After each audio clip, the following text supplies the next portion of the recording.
I have something deeply sad and causing me anger, and that was the energy I was bringing to talk about this, and I realized that never causes change. So I want to try to turn it around and find some hope and find some positivity, but I have to set the scene. I'm sure many of you have seen the pictures of the little girl, and there are many other kids. It wasn't just one. I've seen at least 4 now because I couldn't stop looking and digging in. I'm doing a photo shoot at a Christmas tree farm in a beautiful little setting on a little couch. And then there's a person dressed up as the Grinch, and it's like full-on costume with full-on mask. And these kids are little, like under 5, maybe 6, but like 2.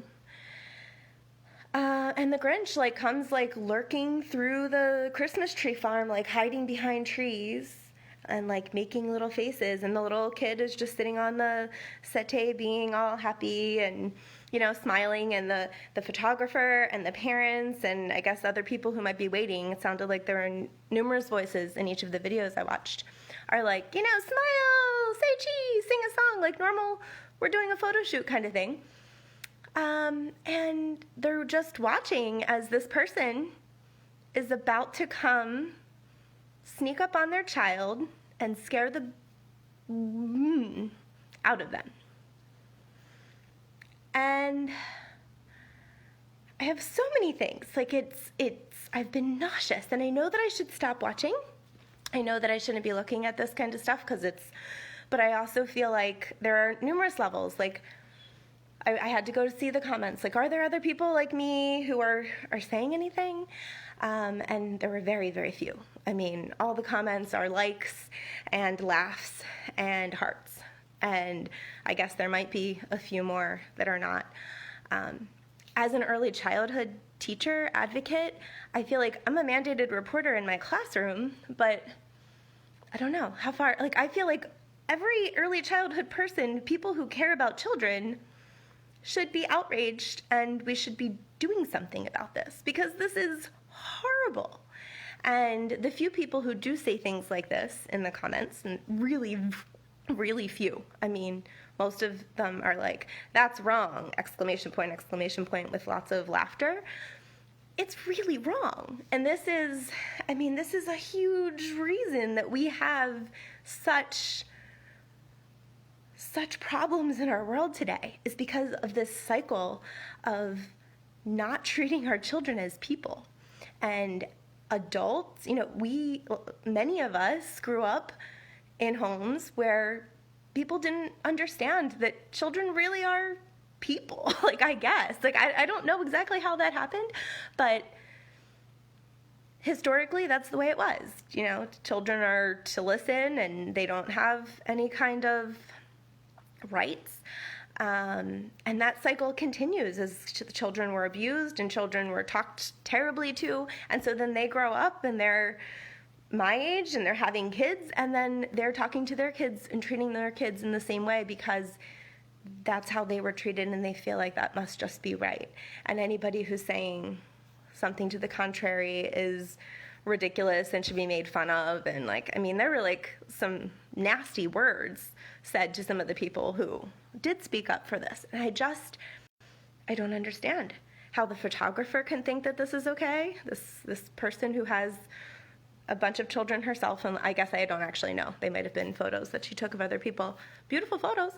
How any of these parents can think that it's okay, and how thousands and thousands and thousands. I mean, there have been so many articles written. It's been shared on so many different places, and I've seen it in other things. This isn't just the Grinch. I mean, the Grinch is super scary.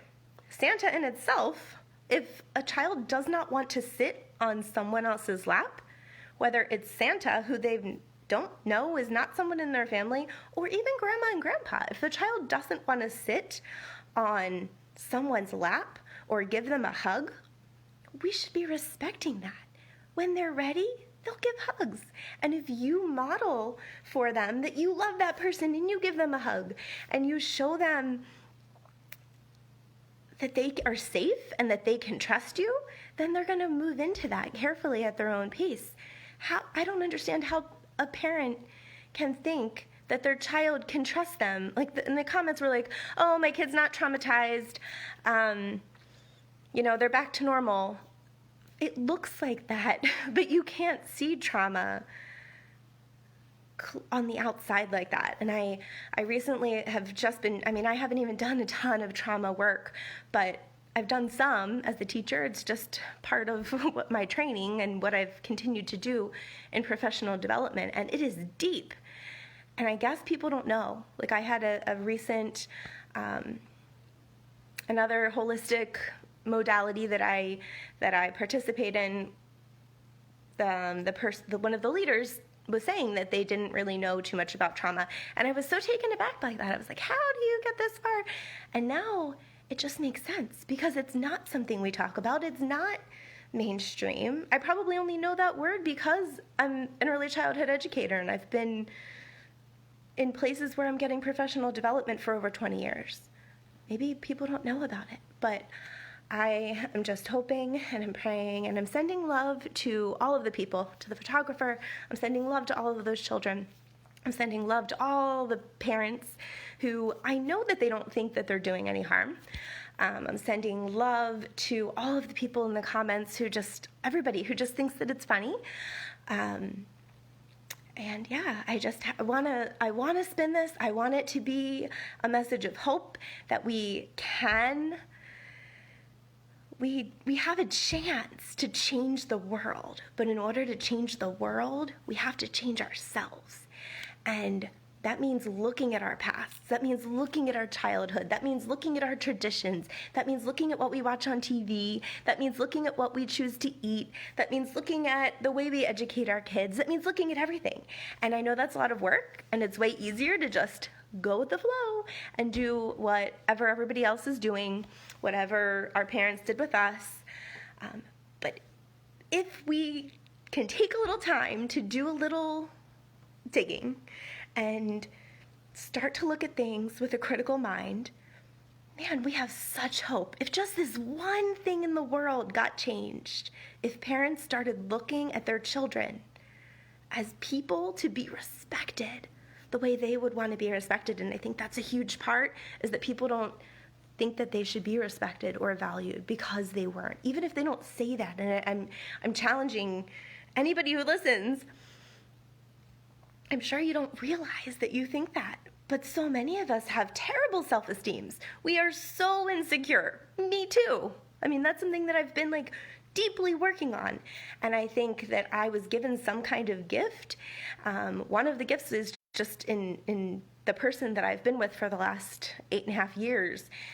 Is just a really amazing role model and has really helped me to look in myself. And now I'm at a place that I can hopefully, help others. So this is way longer than I'd like, but thank you for watching. If you're just signing on, I can't see who it is, but please go back and watch, because this is really, really important. We have the chance to change the world one person at a time.